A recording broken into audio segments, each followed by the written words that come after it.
Hi, Jeff. Yeah, I'm doing well. How are you doing? Very good, thank you. Well, it's lovely to meet you. It's very nice to meet you as well. As you know, we are interviewing you for our issue on the transformative power of poetry. And when I learned about you and then went and visited the Poetry Vessel, it definitely felt like a very good match for what we're trying to do. So, first of all, you are, I think, formally the poet laureate of Malibu, California. For those of us who might not know what a poet laureate is, could you explain that for us? Sure. Yeah. So there's kind of different rungs of poet laureate. So we have city poet laureates, state poet laureates, and national poet laureates. And essentially, a laureate is the ambassador for the area for poetry. So in each, I'll speak on the city level. Each city is obviously very different, and each poet laureate role will be different. But the similarities and what we did in Malibu was it's hosting events, turning up to various events to read poems, like Veterans Day. I had an event in City Hall, teaching in schools, hosting workshops. So it's essentially you're the person that's emanating the poetry and the poetry events throughout your city and helping kind of create culture through it. And how does one become a poet laureate? So again, this is different. Some you apply yourself, others you're nominated. So for the Malibu Poet Laureate, it's self-application. For example, the California Poet Laureate, someone has to nominate you for the role and then it becomes selected. So in Malibu, you nominate yourself and the poetry committee votes on it. And then from the poetry committee, it goes to the arts committee to say yes or no. And then it goes to the city to say yes or no. I see. And how long have there been poet laureates? I'm not sure of like an exact date, but it has its roots in England. I would need to look that up. Okay, so it's been around a while though. Yeah. Okay, so this is a great place for us to start because you have a poet laureate. This is, there are poet laureates, as you said, at city level, state level, national level. And these are ambassadors for the art of poetry to people. Now, we don't have say, movie laureate, you know, a film laureate. So, what is it about poetry, do you think, that makes it feel appropriate to give people, assign the task of being an ambassador?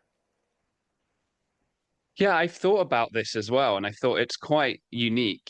Sometimes in poetry, I sometimes feel like is rejected by the culture in various ways, or many people aren't as interested in it, or they claim to be. It's like, oh, that's, fruity and over there. And then I'm like, but it also simultaneously and perhaps paradoxically holds a really important role in that, yes, you only have poet laureates. And one of the ways I think about it is language is universally held by all of us, and poetry is available to everyone that has language. Even if you cannot write, you can still come up with poems by speaking them, and you can Mm. speak poetically. So I think there's something in the accessibility of poetry. And that's not to say that there isn't a range of, styles and ability levels and stuff within the art, but I just think it's the most accessible.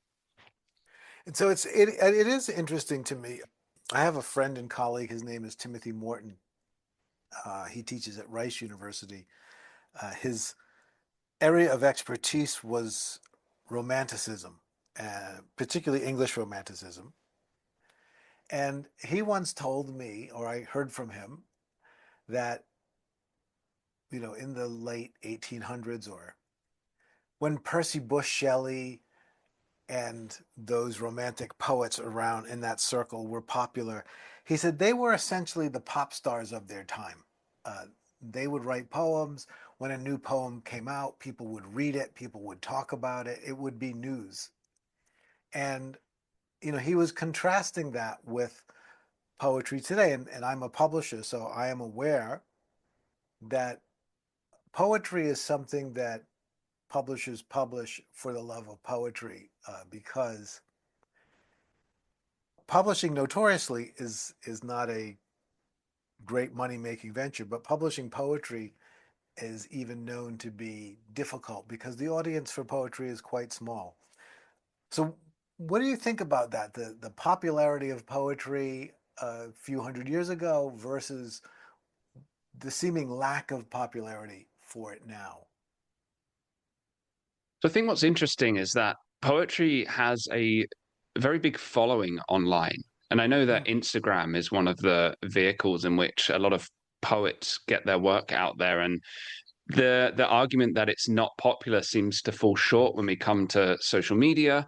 And also, there's various ways that people are re-engaging with poetry through like poetry slams, for example. They're Yes, extremely popular.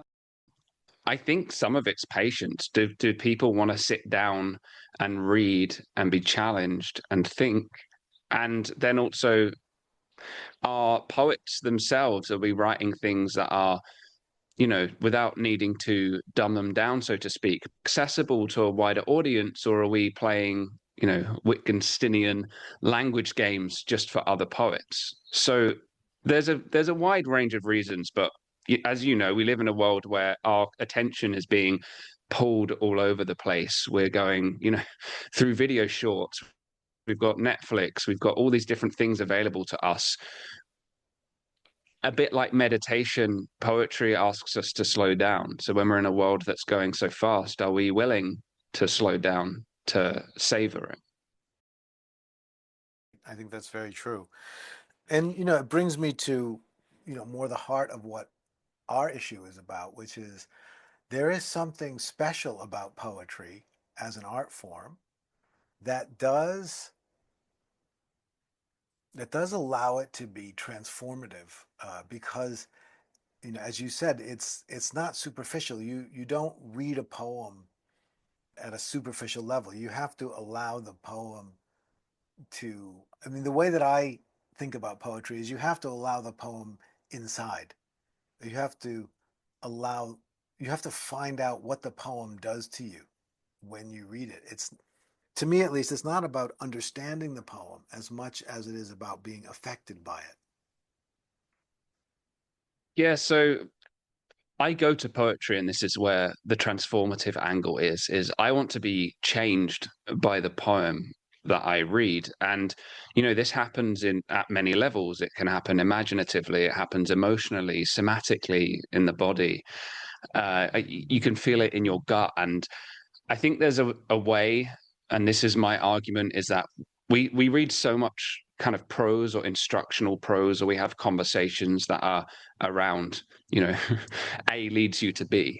And that way of thinking, I don't think lends itself well to poetry. And poetry, I see more as, especially a first reading, especially if I'm listening, like my wife will read it to me. I'm like, allow the poem to present itself as best as it can to you and let go of what does this mean? I can't make sense of this. Just let it be there. And sometimes I find like the greatest joy comes from that. And this isn't to downplay the role of analysis. I love analyzing poems as well, but the first encounter, and this is so important, especially when we teach poetry to kids early on, the first encounter should be the joy of the poem. It's the same as music.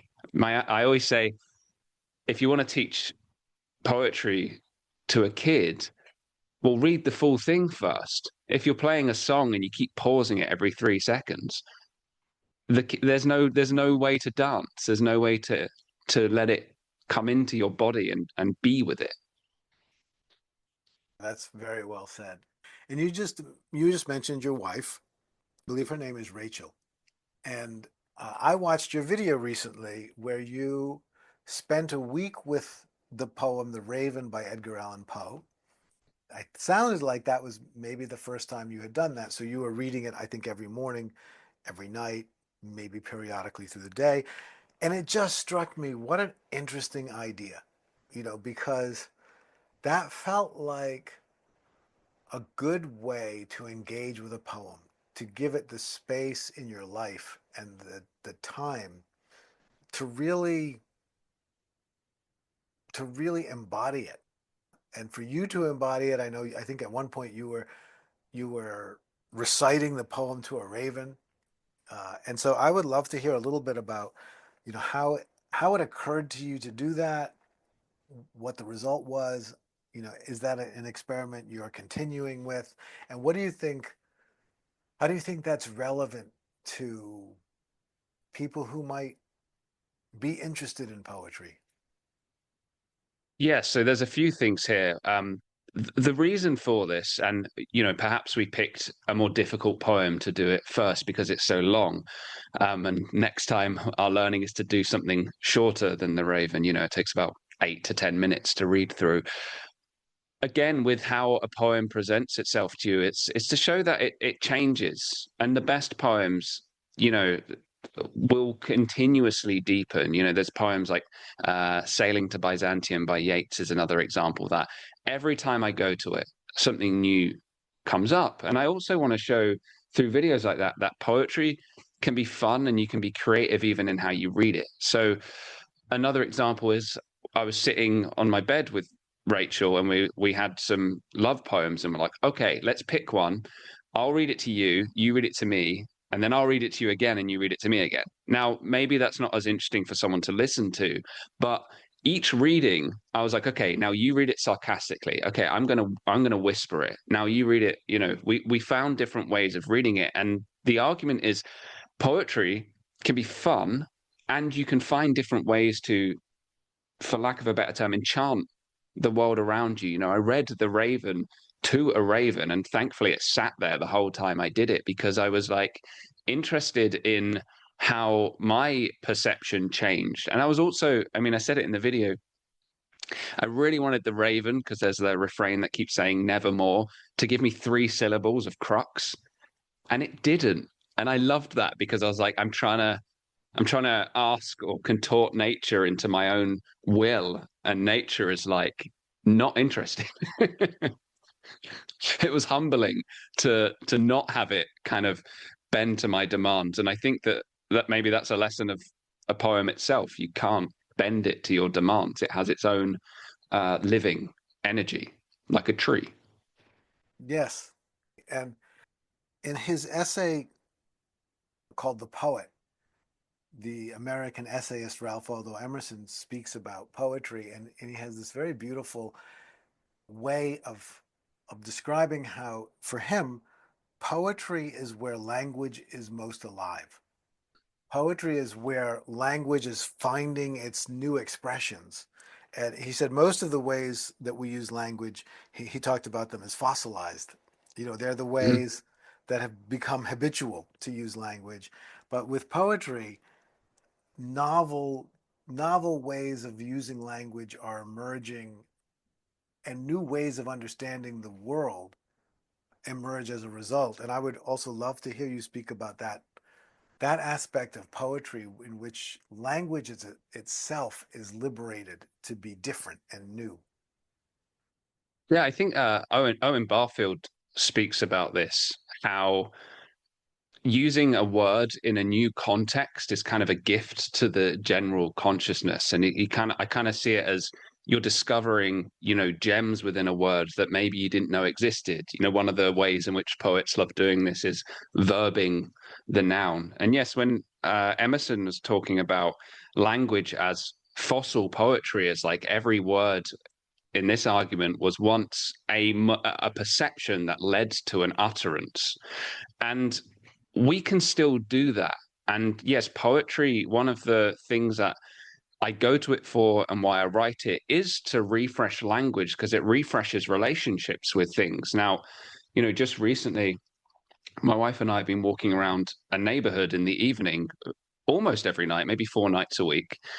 And the other night we decided not to do it and she wanted to go do something on her computer. So I was like, okay, I'm going to sit and write a poem. So I wrote a poem about all the different things we had observed from a caterpillar at night to walking on the Coreopsis trail over to the cliff edge. And I'm there writing metaphors for all the different things that we did. And every metaphor for me is like, well, I didn't experience that metaphor in real time, but I created for myself and hopefully for a reader down the line a new experience out of giving metaphors to images. And one of the examples I like using is the sun is just the sun, unless we think about it more deeply. So, I can't remember which poet said it, but the sun is Achilles' shield, or the sun is being dragged across the sky by, Anubis or a scarab beetle. And then the sun refreshes and becomes alive for us again. One of the things about language that is useful in certain contexts is that meaning does get fossilized. So that means you don't have to look at everything freshly every time you speak about it. Certain applications, that's very useful. At the same time, the other side of that is it kind of dulls our experience of the world. And what you're saying is, I think, poetry and this kind of novel use of language that poetry lends itself to, it can reinvigorate the world. It can re-enchant the world. It can make you look again at something where maybe if you had just heard a more familiar language, you would assume you already knew and you wouldn't bother looking again. Yeah, and this kind of brings up the idea of dead metaphors or if we think in our language, in England we say it's raining cats and dogs, and it's so ubiquitous that we just think, oh, the rain's heavy. But then you can kind of, if you stay with it longer, you're like, at some point someone saw and imagined cats and dogs falling from the air in their moment of metaphor creation. So we speak metaphorically all the time. We use so many cliches for it, but we kind of lose our ability to imagine the metaphors when it gets grooved. There's one into the language that we use. So coming up with new metaphors allows us to kind of to stay with the dead metaphor language, resurrect. And there's a technique I didn't come up with a technique, but I think I coined this term poetic necromancy. It's where you take a dead metaphor and you reinvigorate it by talking either about it or expanding on it to remind us that poetic language is present in how we speak all the time. We're just not always aware of it because it's become something that we're used to. I love that phrase. I don't know that I've heard that before. Poetic necromancy. Yeah, Uh, yeah. I have a video I on strangeness that speaks more deeply about it on our YouTube. okay. Well, I'll have to go check that out. And so you were the poet laureate in Malibu, and you are also the founder, I believe, with your wife, of the Poetry Vessel, which is an online portal for everything poetry. You have a YouTube channel. You create videos about poetry, and I believe you are also gathering a community of poets and poetry enthusiasts online. Is that true? It's all true.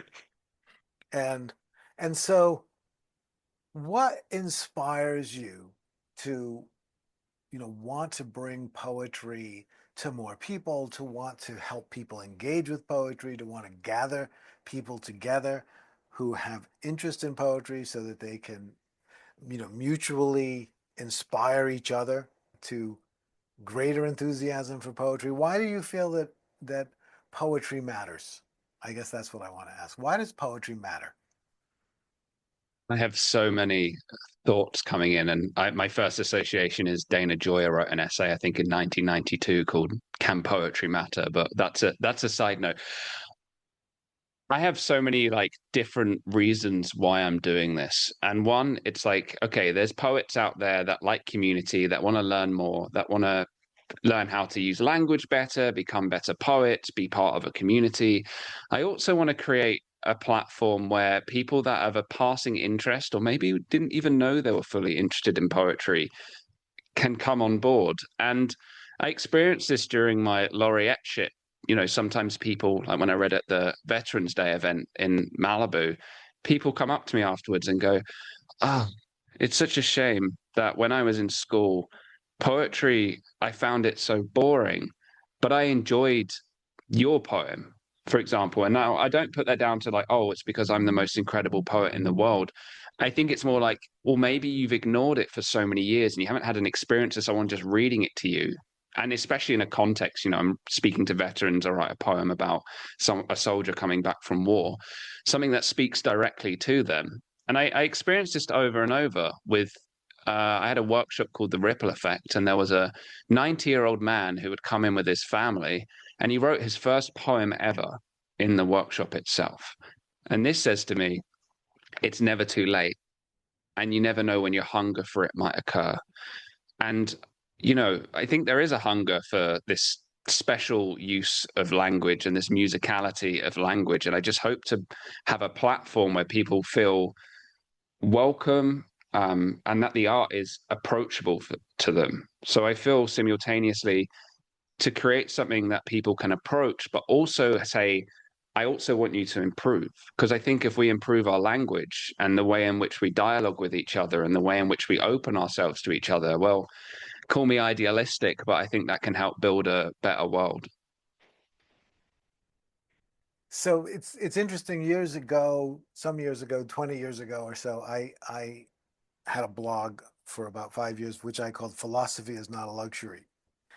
Basically saying that, people don't necessarily think that philosophy is particularly interesting, or it doesn't have a lot of popular appeal. But the fact is, we all hold philosophical ideas, which we may or may not recognize as such. And so it's important to understand what philosophy is and how it affects you.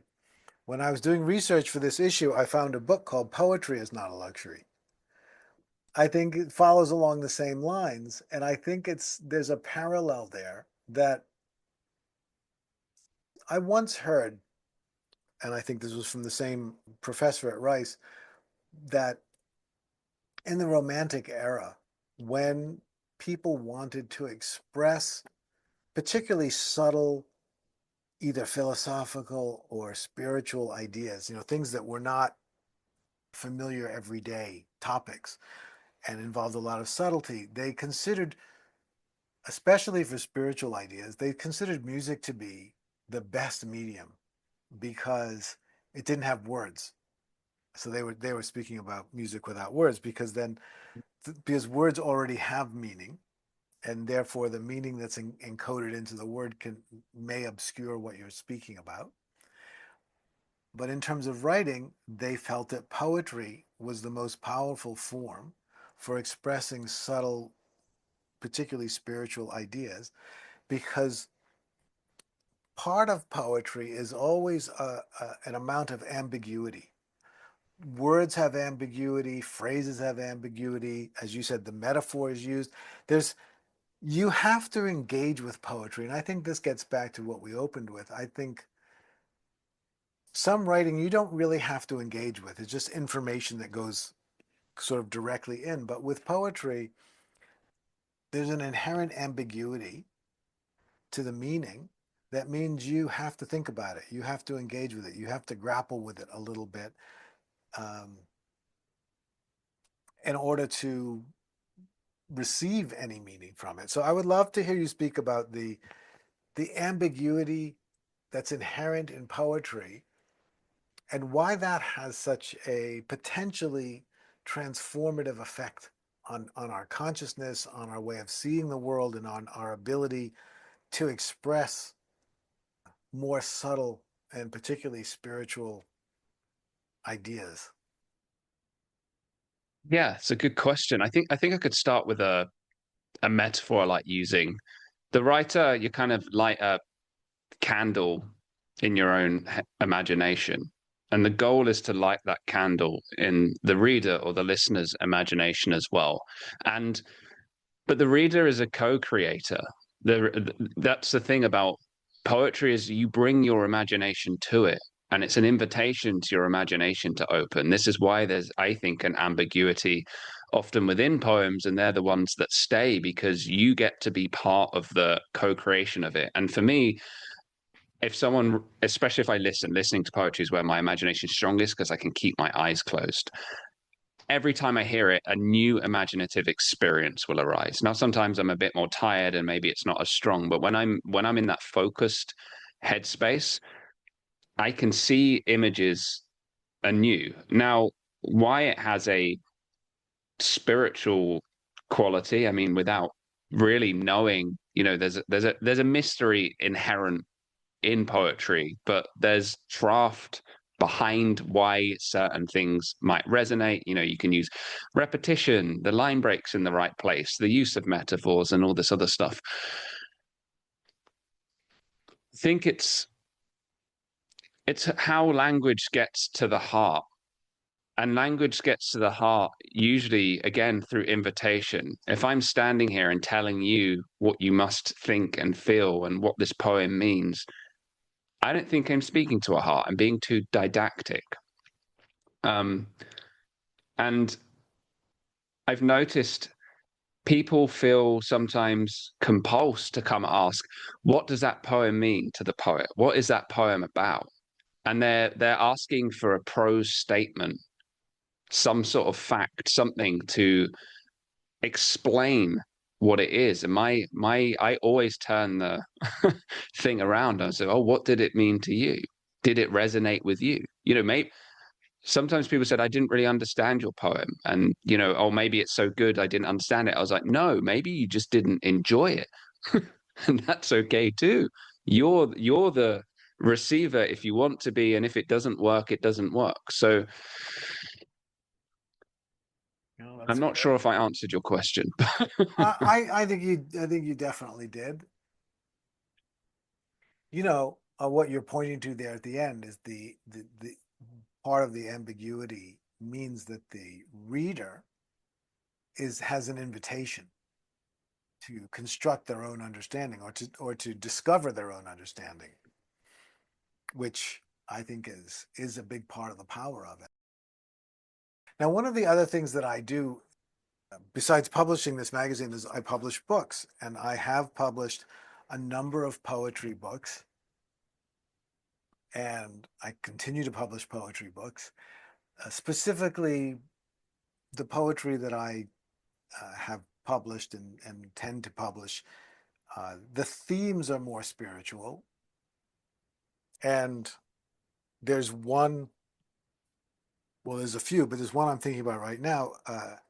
Some of these books of poetry are almost, you know, they're poems that someone wrote as they went through some kind of a awakening process, healing process, transformative process.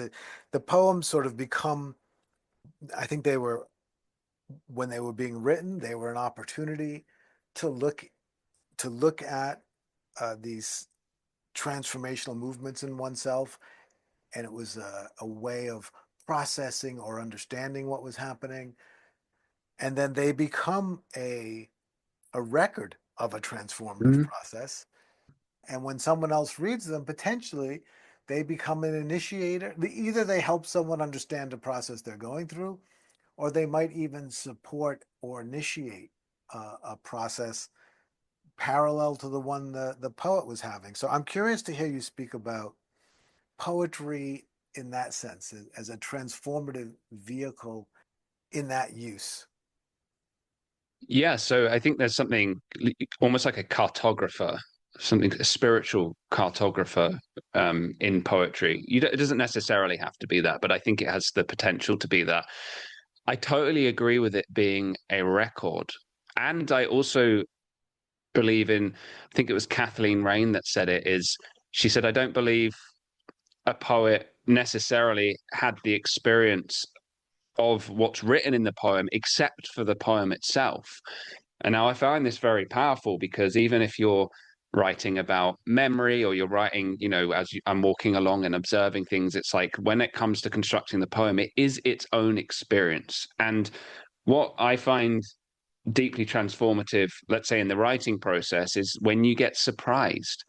There's something in you, maybe it's in your unconscious, maybe it comes from outside of you. You know, sometimes the origins aren't that important to me, but something comes out and you go, oh, and sometimes that feeling is, oh wow, I'm so glad that came out, and it can be really uplifting. And sometimes it's dark. It's oh, you know, like I've had it before. I'm like, do I want to know this? I'm writing, and there's a part of me that's like, oh no, like the trip's coming on, it's rising, like, oh no, like what's gonna come out? Always worth it in the end. And so that also happens can happen for the reader of the poem, or as for me as a reader of poetry, it's like the ones that just get that surprising, enchanting turn that makes me usually audibly, even just a small sound like, oh, ah, then I know something's changed. Oh, that's fantastic. Now, I write very little poetry. I write a lot. I write mostly nonfiction, but I also write fiction. I started writing fiction because an American philosopher named Richard Rorty believed that fiction was a better vehicle for the transmission of subtle ideas because ideas could be presented within a story context that allowed for an emotional impact, where a kind of a just normal discursive essay it doesn't have the same emotional. So I started writing fiction, and I discovered what you were just talking about, which is often much more so I find in fiction than in nonfiction, although it can happen in both. But in fiction, often my characters don't do or say the things I thought they were going to do or say, and they behave differently than I anticipated. And I find it really fascinating, and I'm glad you brought it up because where does that come from? If a character says something that you didn't think they were going to say, where did it come from? Right, right. And it's sometimes I liken it to dreams. And I read this before. I was camping in St. Ives, Cornwall, in England. We were kind of near a cliff edge and we had a thunderstorm. Incidentally, I was reading a book about lucid dreaming at the same time. So I was with my parents and my wife. They had their camper van, VW camper van. Me and my wife were in the tent. And I had read in there, don't kind of ask the origins of your dream characters in a lucid dream. They won't like it. So potentially I'm primed. And then that night I had 6 or 7 lucid dreams. This isn't something frequent for me, but it happens, maybe every 6 months. But I had 6 or 7 of them. And every dream character I go up to, like, where's your origins? They all look at me and they kind of almost become a little bit demonic and are like, that's not what we ask here. Like, that's not okay. And the way I'm drawing a parallel with what you were saying is that, well, you don't control all your dream characters. You're kind of like, even when you're not lucid, when you're not in control of that process at all, there's all these characters around you, and they're doing whatever it is that they're doing, and you're kind of an active participant in that world and the world of the dream characters who seem or do have their own agency. And I think, when you're writing fiction or you're writing characters, it's the same sort of thing. Your dreams, your psychodramas, and everything else are coming to life. And as you said, and maybe you probably experience this as well, whenever I'm writing fiction, which isn't too often, but then when I'm not writing it, the characters are still alive in my head and they're talking to each other and they're talking to me. And I'm like, oh, they're, at some sense, they're autonomous. A bit like your unconscious is autonomous to your conscious mind. Like there's characters that exist in there. They have their own wants and desires and needs. And are they a part of you as well? Probably, but maybe also not. This is great because it brings up my interaction with poetry is fairly minimal. I have a lot of respect for poetry, but I haven't spent a lot of time with it. I did meet the poet David White once, and he was just an utterly enchanting human being. And he did a poetry reading, and I was mesmerized. But I do have a poet that I absolutely love, and it is the Portuguese poet Fernando Pessoa. And I have published one anthology of Pessoa's work. I've spent a lot of time reading him and reading about him. I find him quite mesmerizing. But it comes up because, as you probably know, he wrote under about 175 different heteronyms, which he spoke about them as actual character beings, people that wrote through him. They had names, they had histories, they interacted with each other, they wrote letters to each other. And I have always found that to be just, I don't know what that means, but it is a fascinating way to write with so many different characters coming through you and having, they say about Pessoa himself, his actual Fernando Pessoa, and then 4 of his other heteronyms are all independently world class poets. and very different from each other, which feels like quite an accomplishment. I know it, but not to the degree that I could have a high level conversation with you about it. Well, I'm hoping to. The book that I published was by a translator named John Pedro Schwartz, and I'm hoping to speak with him for this issue. He did something interesting with that book because there's been lots of, I mean, Pessoa has been translated into English from Portuguese, and he often wrote in English. But what John wanted to do was retain the meter and rhyme. So translate Ah, from the yeah. Portuguese into the English, but retain the meter and rhyme. I hear that and it sounds impossible, but evidently he was able to do it. And I would think, and I don't know how much experience you have with poetry translation, but that's a world unto itself. Yeah, and I think, I don't and haven't translated poems. I've read plenty of poems in translation, and I like, trying to sound out the words of the original as I look at it.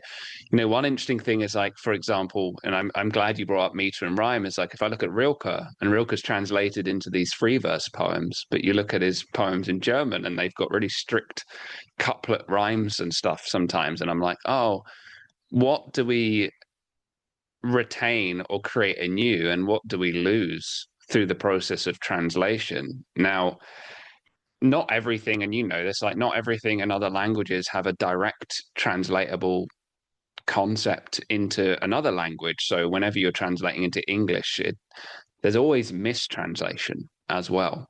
And there's some translators try to be more invisible and some kind of creatively translate. I think Coleman barks with Rumi's work, and Robert Bly, I think, are kind of known for being extremely, let's say, liberal with how they translate.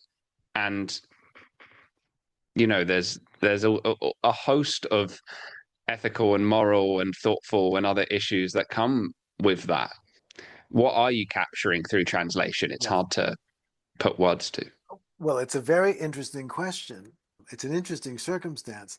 Pessoa did a lot of translating from different languages into Portuguese.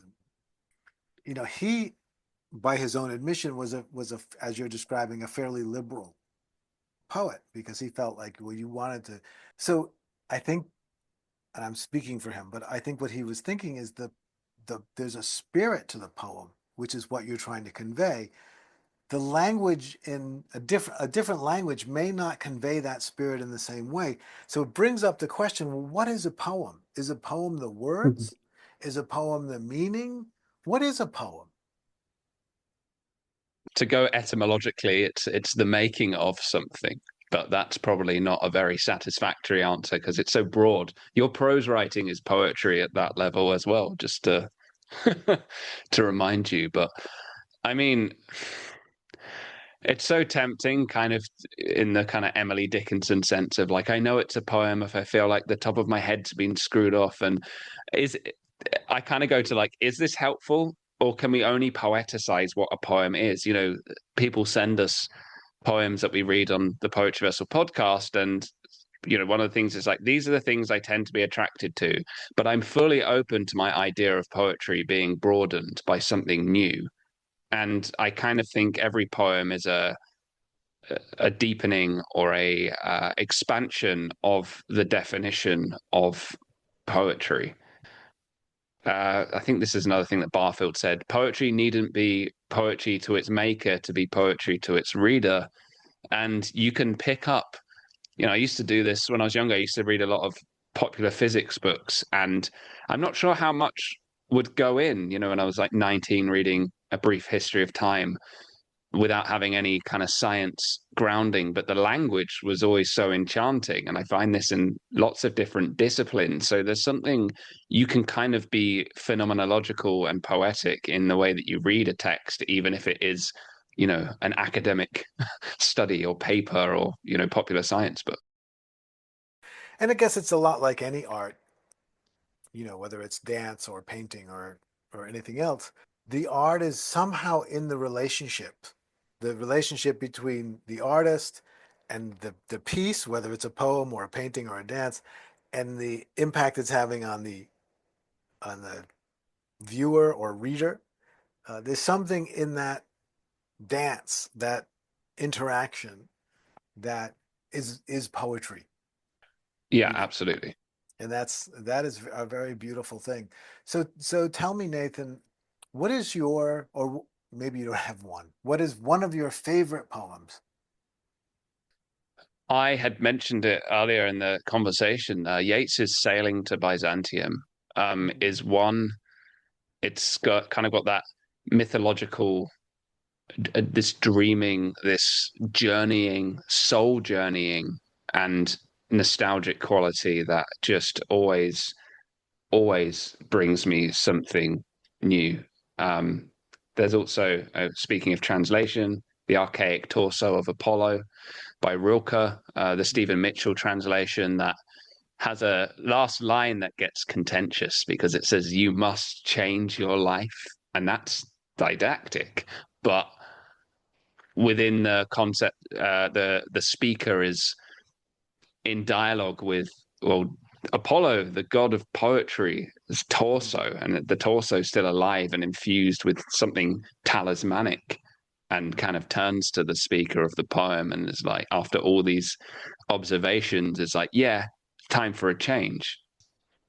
That's poetry. And I think maybe I like it because it's on the nose about that idea, but I take that philosophically as an idea of what poems, without having to explicitly state that, or maybe not even implicitly mean that, but there's some level of like, now you know this, now you've learnt this, now you've experienced this, something either mhm. has to or will change.